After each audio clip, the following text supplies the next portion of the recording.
Hey up, it's Steve from that old Yorkshire Geek, and it's time to review Star Trek Strange New Worlds Season 2, Episode 3, Tomorrow and Tomorrow and Tomorrow.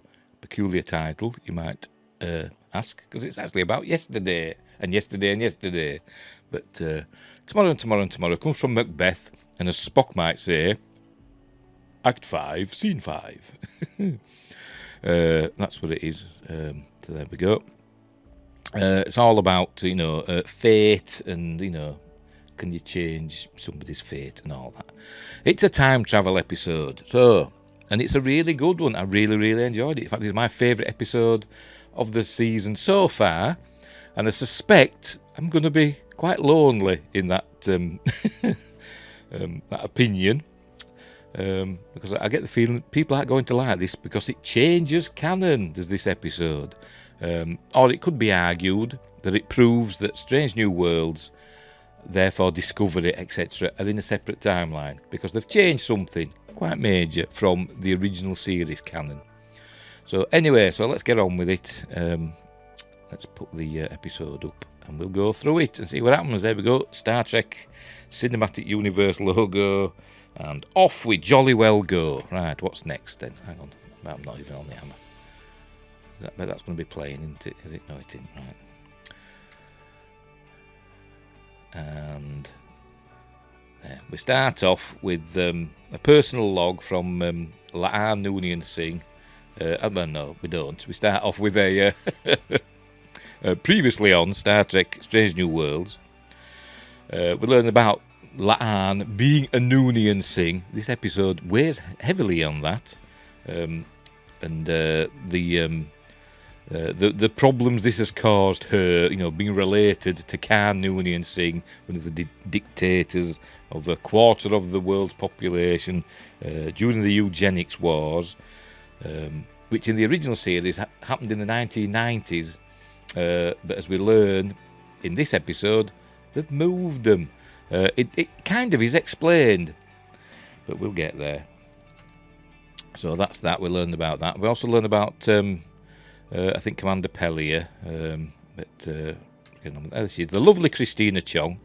Oh, there she's talking to I can't remember her name. She's in the last episode with Una's trial. She was Una's lawyer, who's also an Illyrian and presumably genetically engineered, but I don't know how. I don't know what her special powers are, if she has any.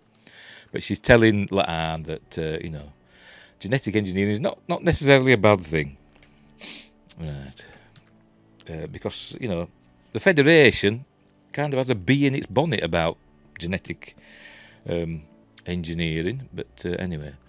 Right, so we start off with a personal log from La'an Noonien Singh, security chief aboard the USS Enterprise. We've seen she's having a typical day, breaking up arguments, people accusing the transporter of stealing things. This fella's a cadet, as you can see. I don't know what race he is, I can't really make it out, but he's basically accusing, I think this is Mr. Kyle. You can't see, hang on, let me move him over a bit. There we go, there's Mr. Kyle. I don't know who that chap is, but he's obviously a cadet because he's got a cadet's badge on. I wonder when they're going to go to sewn on deltas. I don't know. As I said, it's a new timeline, in my opinion. So this chap's accusing the transporter of stealing something from, I think, a wedding ring, or something like that. But the transporter chief's telling him, that's impossible. The transporter doesn't do things like that. So as you can see, she's a bit fed up, worrying about such nonsense. Is it going to move on? There's been a complaint about Spock's Vulcan. Is it a Vulcan lute or a Vulcan lyre or a Vulcan harp? I don't know what it's called. I'll say lute. It looks more like a lyre, doesn't it? A lute's like a guitar, isn't it, with a neck and stuff. Bling, bling, bling. But apparently there's been a complaint about his playing, an anonymous complaint. It must be obvious who it's going to be. It's either whose quarters on either side, so they know who it's going to be. One of two people, isn't it? But he says he will endeavour to play less vigorously. There we go. And I think I'm going to say that's all we see of Spock in this episode, but no, it isn't. We see him later on. So that's that. Then she's got to confront Commander Pellier, who's having... this is all her stuff that's being brought on board. Remember, she's new on the Enterprise now. She must like officially be part of the crew now, because all the stuff's arrived in cases, and it seems that a lot of it's been stolen, because it says property of, archaeology department and stuff like that. And there's even a painting from the Louvre. But we learn that she's been on Earth for a really long time, and she's picked up a lot of things, she says. So she says it's all her stuff. So anyway, so she says, well, we'll have to talk to the captain about it. And she says that painting from the Louvre is a fake. Then we see training with Dr. Mabenga, as you can see there. And obviously her mind's not on the training, really, because Dr. Mabenga basically knocks her over. Uses her own energy against her. And I thought that were going to come up again later on. It could do, but maybe differently. But her mind's not on her work, because she's still worrying about, I think, last week and the trial and the fact that her heritage came up, and so she's worrying about that. And Dr. Mabenga says, if you need to talk to somebody, he's always there. He's a good doctor, is Dr. Mabenga, and I want to know how he stays on the Enterprise. He's the chief medical officer on the Enterprise here, and for some reason he stays on board, but not as the chief medical officer when McCoy comes aboard. But, as I've said, they've changed the timeline, so anything could happen. Right, anyway, she says she's fine. So she's got changed into her uniform. She's wandering down this corridor, and there's a weird noise, like a vroom noise, and a kind of a visual thing as well. So something's changed, and then this fella appears. There he is. Comes staggering out of a corridor or whatever, and he slumps down. And she says, "Who are you? How'd you get on board?" And as we see, he's wearing a suit and tie, and he's also been shot. He says that's not a phaser burn, and he's been shot by a bullet. And he reaches into his pocket and gives her a little device. It looks a little bit like a communicator, doesn't it? A communicator, but it isn't. And he says something's happened, you've got to fix the timeline or whatever. And he says, get to the bridge. That's important, get to the bridge. And then he gives her that, and then there's something happens, and there's all a going on as the timeline changes. There we go, that happens. So he disappears. As you can see, something's changed. I think a wave's gone down the corridor, so she heads to the bridge. She's got to see the captain, and she gets on the bridge, says, "Captain, I've got to talk to you." And he turns round, and it's Captain James T. Kirk. So it wasn't a mistake. I've been complaining that we'd seen pictures of him with his captain stripes on when we were told he was going to be Lieutenant Kirk in this season. But as you can see there, he's got his captain stripes on. He is Captain James T. Kirk of the USS Enterprise in this. And he's saying, "Who are you?"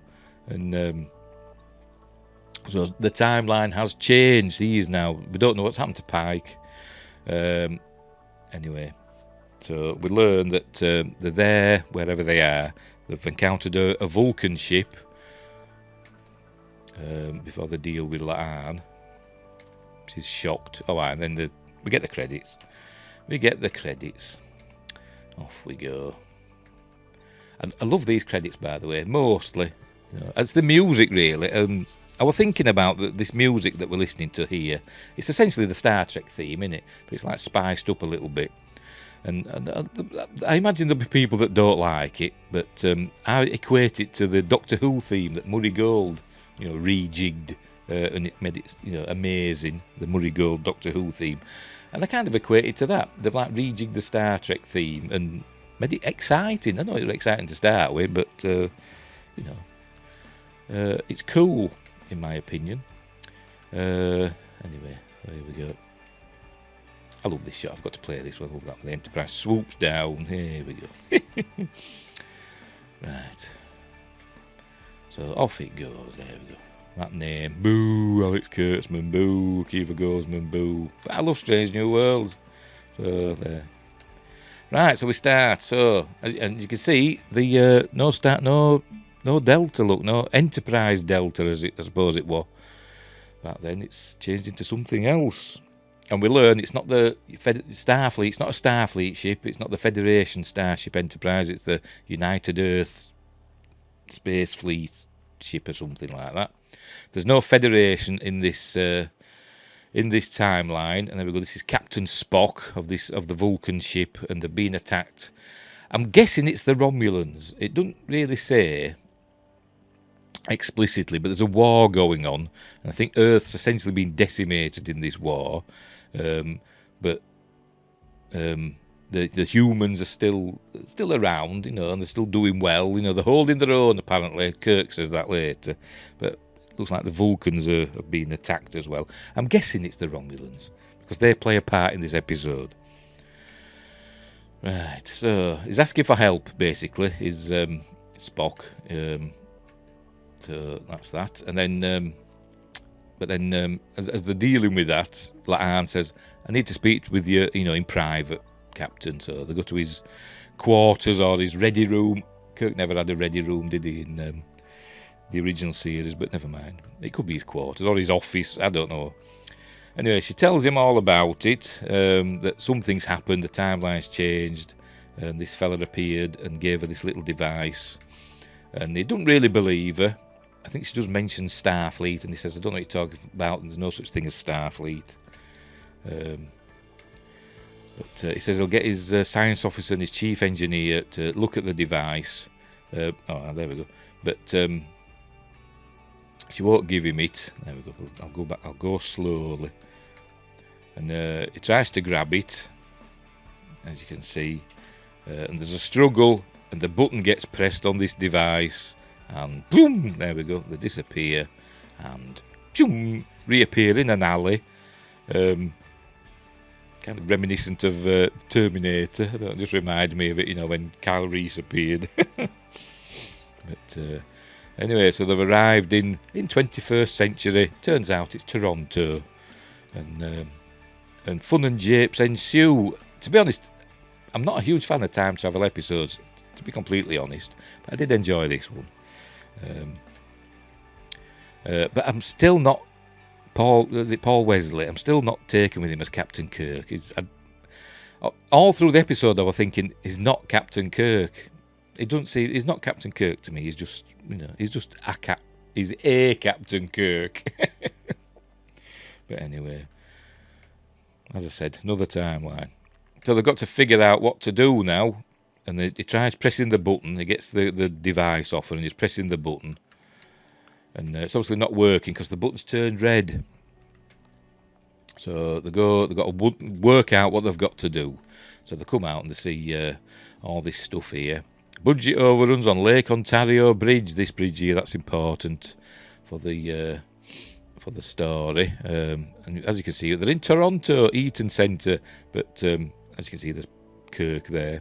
He says, "Looks like we're in New York, mid-21st century." And she says, "No, I think we're in Toronto, Canada." It's like points to the sign. I said, "Oh, right, okay." Anyway, let's have a look at some of these adverts that are around. What does that say? Propitrolix.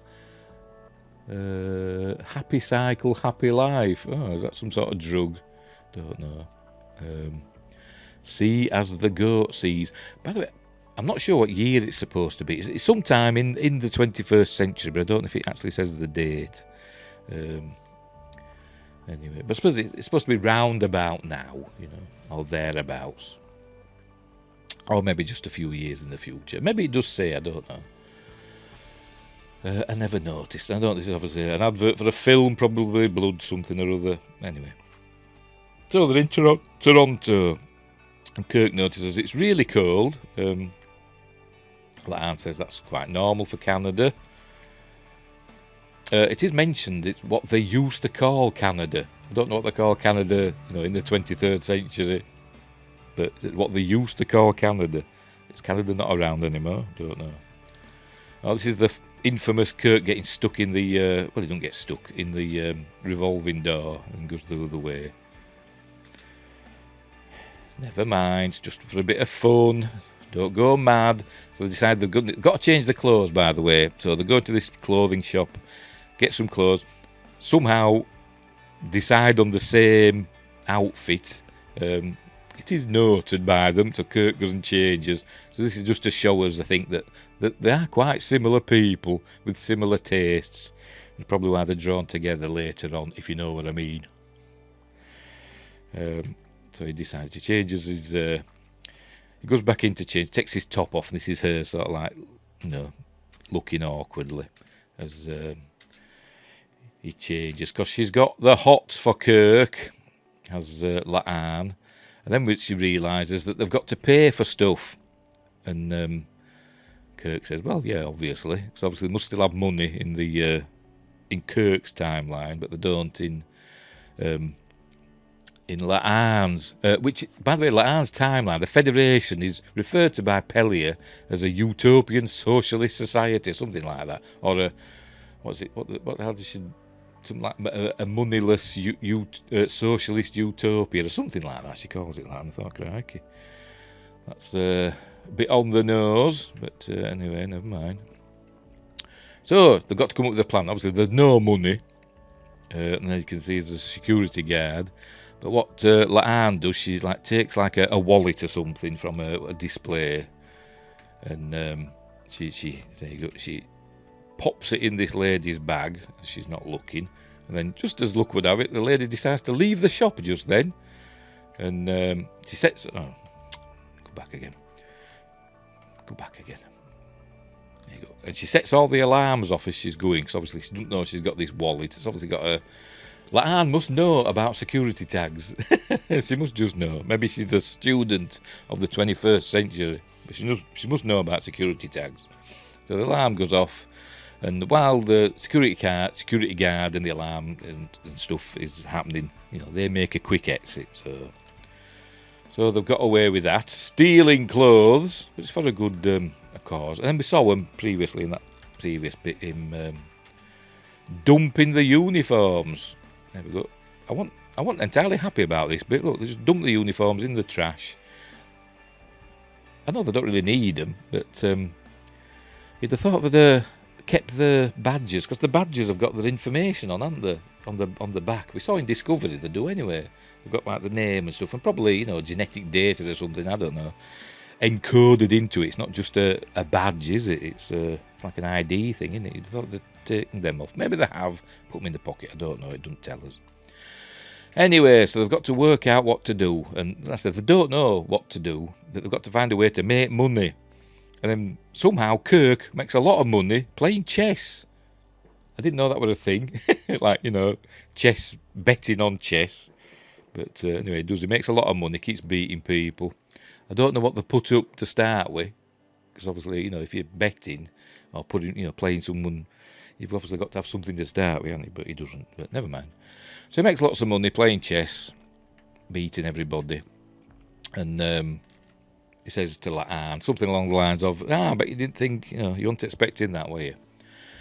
And he says he used to play chess against his first officer, and he said, it was the 3D chess that we know of in Star Trek, and he says 2D chess is for idiots. So that's why it's so good. So they've got some money now, so he goes and buys a couple of hot dogs. La'an doesn't want one initially, but, eventually has one, and then he has a bite, and then goes back and gets another. But they've got to work out what they've got to do, and they don't know yet, because they've no clues. They've just arrived here, and they've no idea what to do.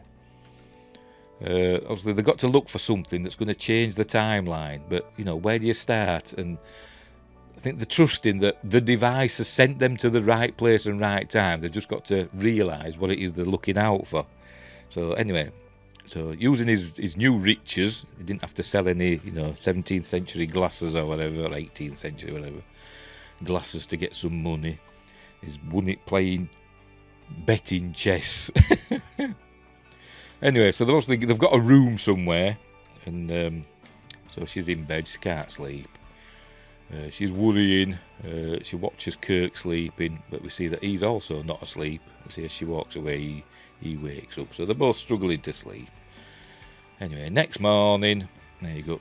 Up next morning, he's had a proper shower. He says, "Oh, that beats the sonic shower." And Lan's writing down what she knows about the 21st century, and she suggests, I can't speak, to Kirk that he does the same, and then they can compare notes and see where things have changed. So he says, as we have this little speech now about which timeline is the correct timeline. Because Kirk says if the change, what's going to happen, his timeline will be erased. And what gives her the right to erase his timeline? A bit like what happens in Stargate Continuum when they go back in time, with the Stargate. And their time's been changed and stuff, and they get told about, what right have they to, change the lives of billions of people, and something she's got to confront as Laan. But then we learn that Earth we'd learned that previously, I think, the previous scene after they'd eaten the hot dogs. We learned that Kirk had never seen a sunset because they were actually born in space on the USS Iowa, so he was still from Iowa. But he was born in space, and he'd never been to Earth. He'd grown up on colonies and ships and stuff. Because Earth were pretty much decimated by the Romulan War, basically. The Romulans had destroyed Earth. Pretty much, it says, it's a ruin. And Laan says, well, Earth in my time's a paradise, and we're part of the Federation, it's peaceful, and, you could be an explorer rather than, at war. You're at war, and, the whole quadrant seems to be at war. But in her time, it's kind of peaceful. Apart from the Gorn, but she doesn't know about what's happening with them yet.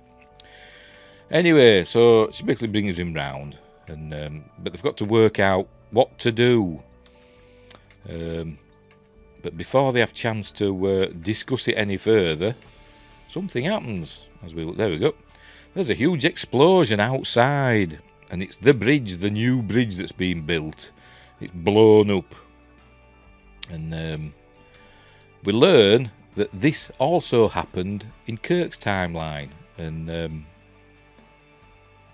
then Kirk explains that in a few days after this, says this happened, but then a few days after this, in the same city, a cold fusion experiment thing blew up and basically destroyed the city, killing hundreds of thousands of people.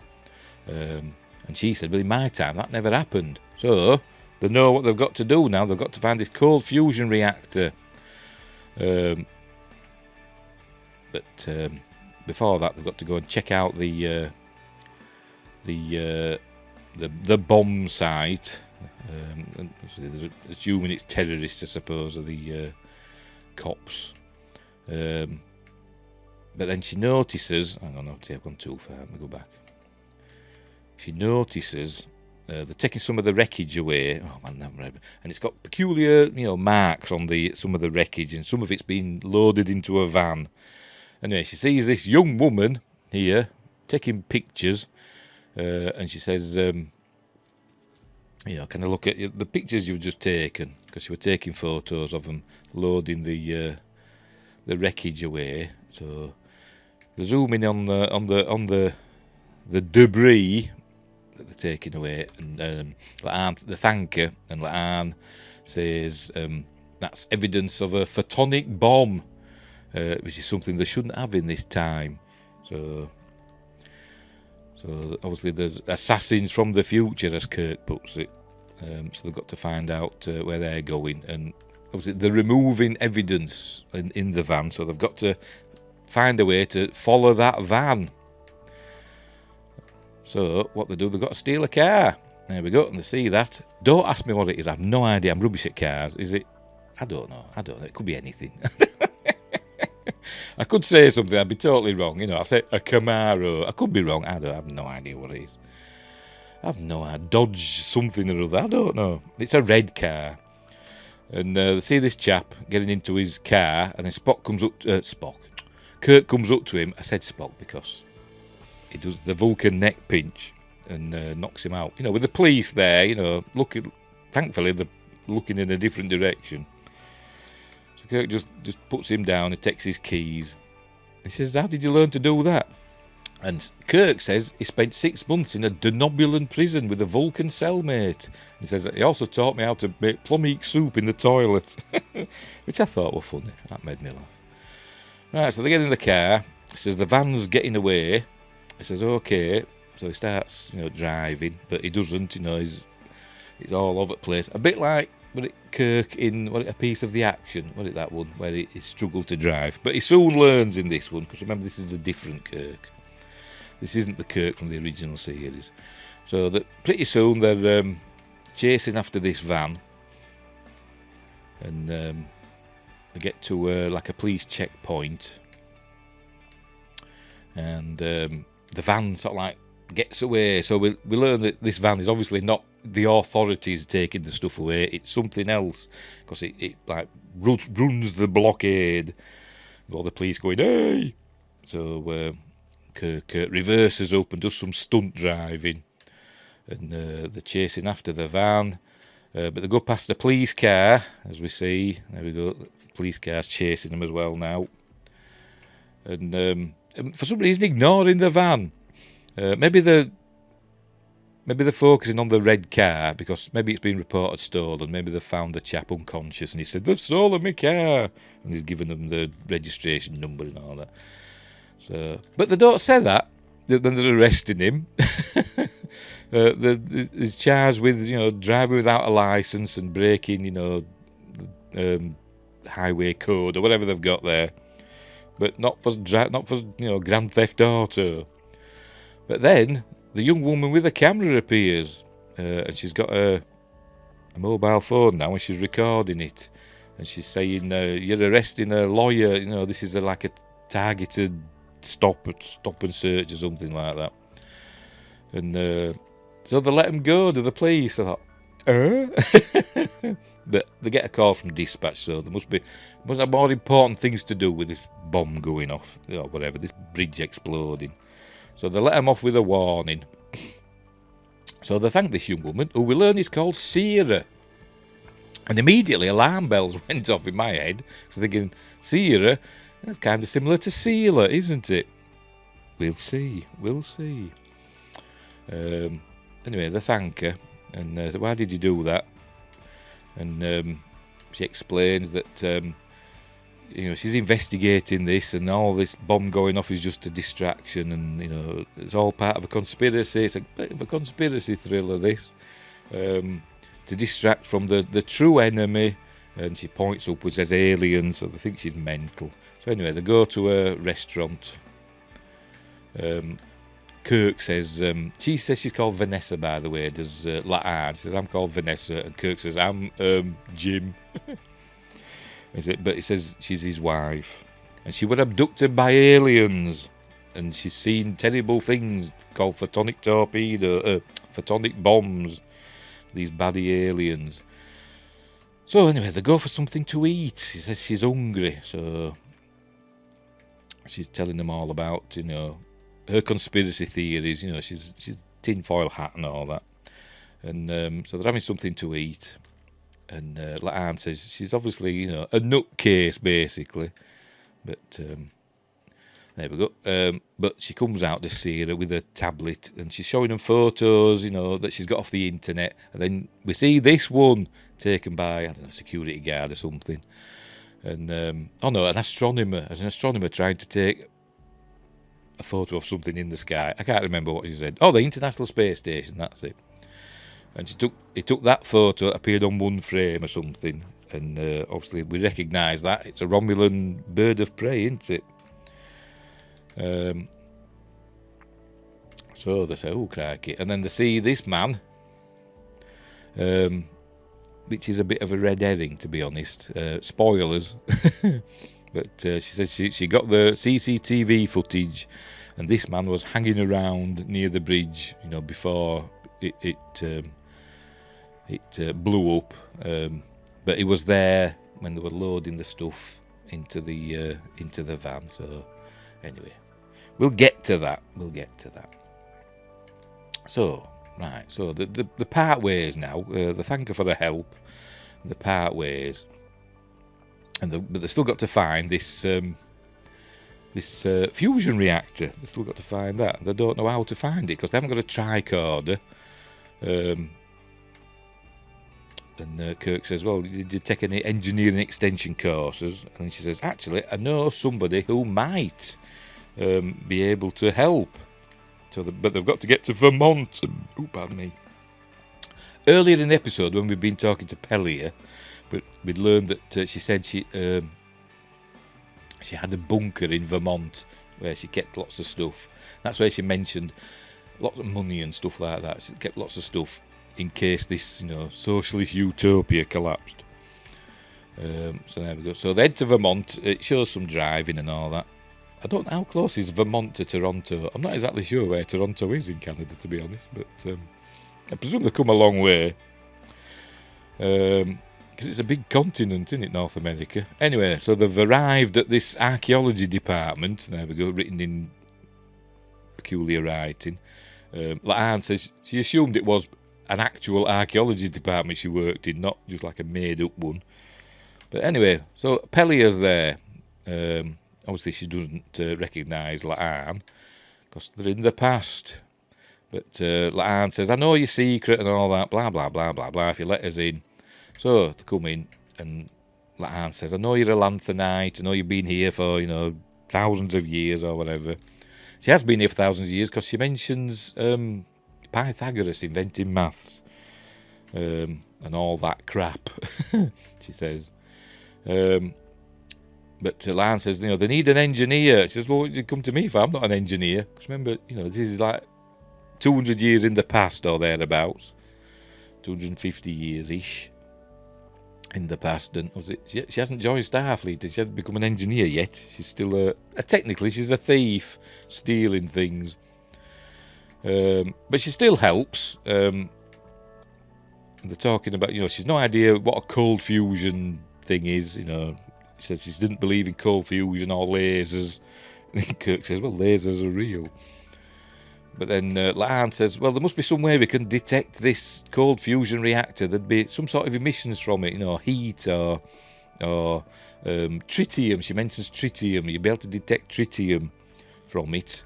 And Pellier says, like they used to put on watches.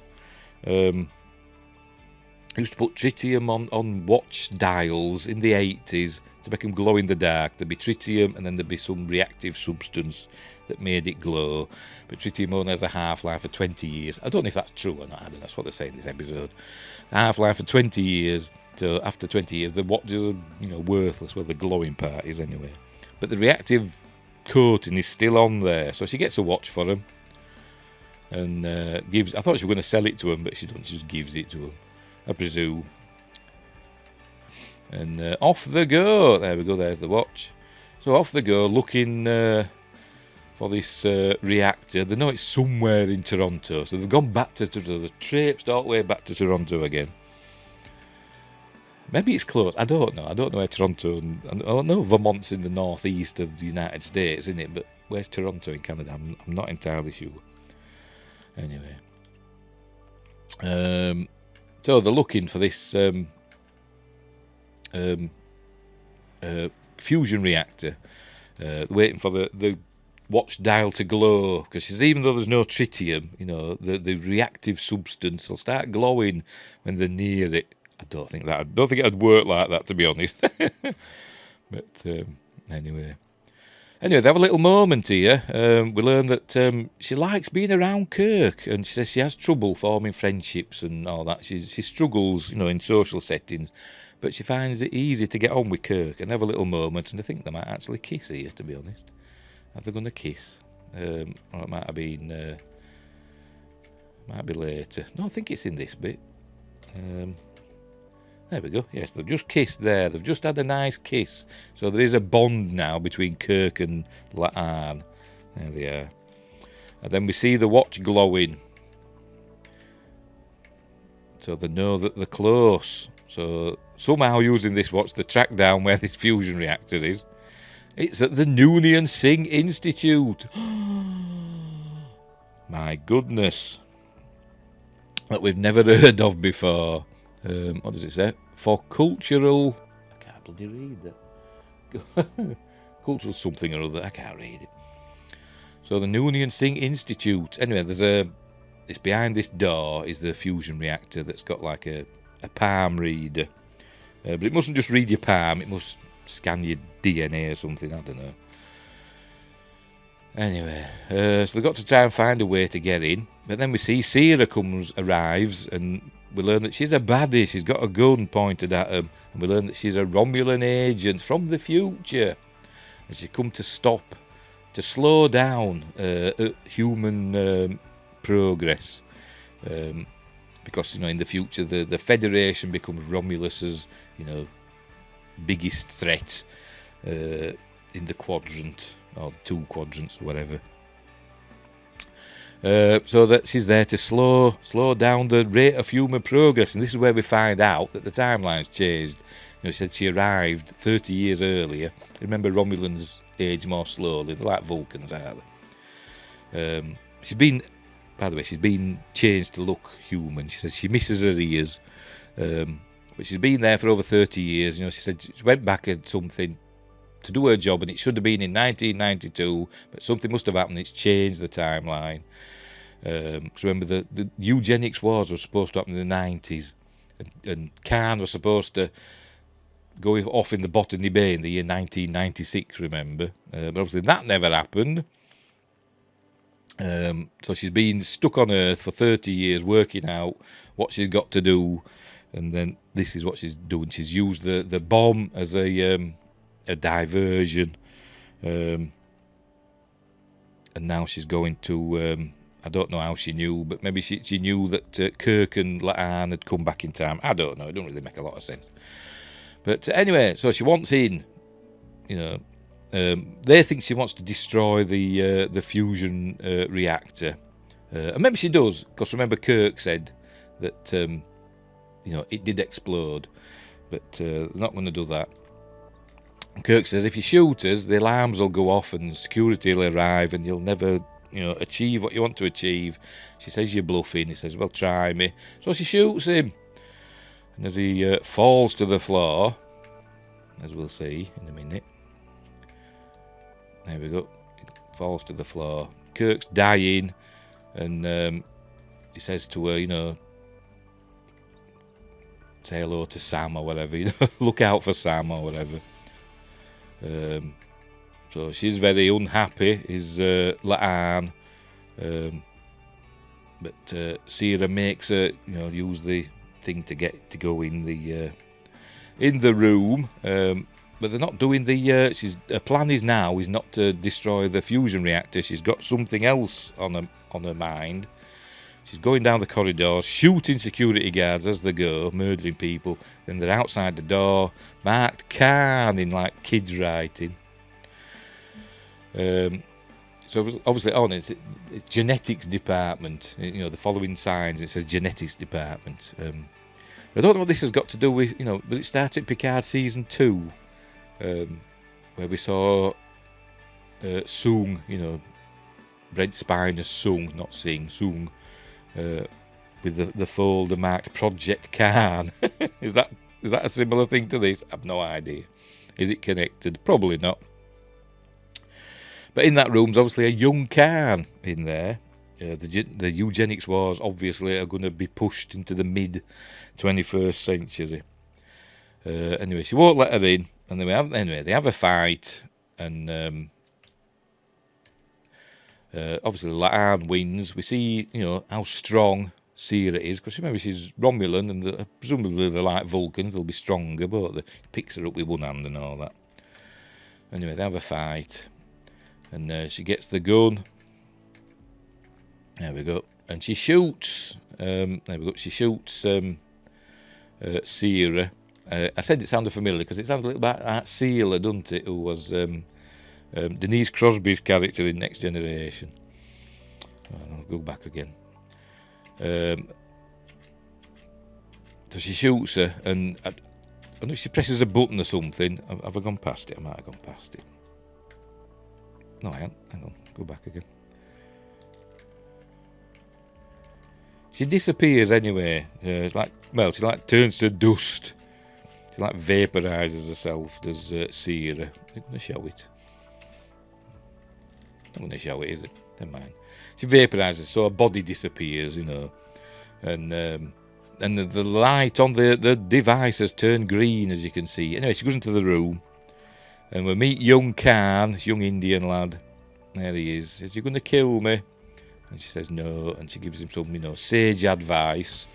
Changing the timeline again, probably, but she's realising that she saved the life of a future dictator, you know. But, you know, that's what she had to do to save the timeline. Presses the button, reappears on the Enterprise. She goes to the bridge, and we see that Pike's back, and Number One and Pelia, and Pelia's arguing her case for all her stuff. And Laan says, "I think we can let it slide this time." Pike says, "You're out of uniform." She says, "I was just checking on something." So she goes back to her quarters, and then we see there's an agent from the Department of Temporal... whatever. The Temporal Agency. I can't remember what they call it. Temporal Affairs. The Department of Temporal Affairs. An agent from there. From the future, basically. And she thanks Laan for, you know, saving the timeline and dealing with it and you know, sorting it all out. And Laan says, "But, you know, I saved the life of a, you know, dictator." And she says, "Well, you know, you did what you had to do." So she disappears. And then she's all sad, look, is Laan. And because she's sad about Kirk. Because she loves Kirk. Anyway, so she thanks her and she goes, disappears in a flash of light. So Laan, there you go, she's still got the watch on, by the way. She goes to her room. Well, she's in her room. She goes to her bed and she picks up a pad, makes a call with a little chirruping noise, and she's phoning Lieutenant Kirk on the whatever he's on. What is he on? Farragut. And then she contacts him, and he answers in a minute, and he's ready. There he is. And he says, "What can I do? Do what?" He says, you know, obviously he says, "Do I know you?" And he says, "I'm Lieutenant Noonien Singh, Laan Noonien Singh on the USS Enterprise. I'm just doing a security check on your brother Sam." He says, "Oh, what's he done?" He said, "No, nothing. I just want some information for his files, you know, his place of birth." He says, "Riverside, Iowa, same as me." So they have a little exchange. Obviously, he doesn't know her, but she's obviously in love with him. But then, you know, the part ways. Says, "Okay, then we'll...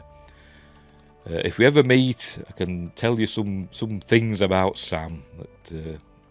But anyway, so it says Kirk out. So goes, turns off the communicator pad. And then she breaks down in tears, and that nearly set me off. Because, you know, she knows Kirk's alive and he's safe. So there you go, she breaks down in tears. And that's the end of the episode. I think we pan back, there we go, and watch. And then that's the end of the episode. And I really, really enjoyed it. I thought it was really good. It's my favourite episode so far. Because it was a character study. That's what it was. We'll get rid of that now. It was a character study. Yeah, it's changed the timeline, but, you know, so what? So that means now...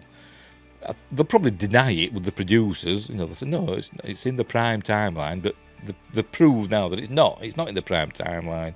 It's not in the same timeline as the original series, or even probably the Next Generation or anything after that. It could be technically the same timeline as Enterprise, because that happened before, didn't it? But it's a new timeline, in my opinion, but I'm not bothered. You know, I enjoy the show. And a lot of people, you know, are criticising it and saying it's trash. But I don't think it is. I think it's really good. Really enjoying it. And I'm giving this episode... When I first saw it, earlier on, a few hours ago, I said 9 out of 10. I actually said it out loud to an empty room. 9 out of 10. But on thinking about it, I'm not going to give it a 9, because that's a bit too high. So I'll give it an 8. So it's my highest score of the season so far. Episodes 1 and 2 I both gave 7s. This one I'm giving an 8. Really enjoyed it. Thought it was a good time travel episode. It was fun. It had action. It had, you know, a little bit of comedy as well. and it was thoughtful, and well, I thought it was, and I really enjoyed it. So there you go. So Star Trek Next Generation, Star Trek Strange New World, Season 2, Episode 3, tomorrow gets an 8 out of 10 from me. Really enjoyed it. So there. Right, we'll leave it there. So I look forward to next week's now. What's next week's episode? Hang on, let me have a look. Let me check and see what next week's episode is going to be.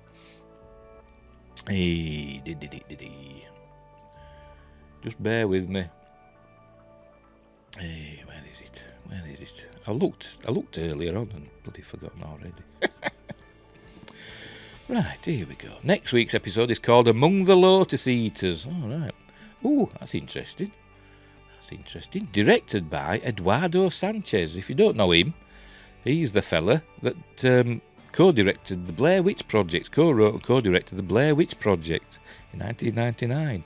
And curiously, this week, tomorrow actually, my Friday Night Appointment with Fear is Lovely Molly, which was also directed by Edward Sanchez. So there we go. Anyway, that's next week's Among the Lotus Eaters. I've no idea what that could be about. We will see. Right, we'll leave it there. So, thanks for watching. Wherever you are, look after each other. And until next time, I'll see thee.